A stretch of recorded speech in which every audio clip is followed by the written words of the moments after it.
Глаголы с приставкой end в немецком языке, большинство из них обладает значением устранения чего-то. Schuld – вина, entschuldigen – извинить. Die Spannung – напряжение, entspannen – расслаблять. Die Decke – покрывало, entdecken – открывать, буквально снимать это покрывало. Nehmen – брать, entnehmen – изымать. Lassen обладает многими значениями, но его базовое смысловое значение – это пускать. Entlassen – выпускать, отпускать.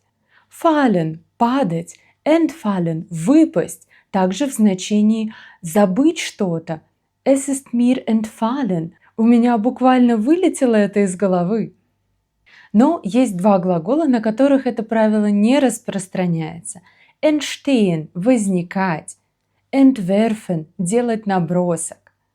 Подписывайся и узнавай больше.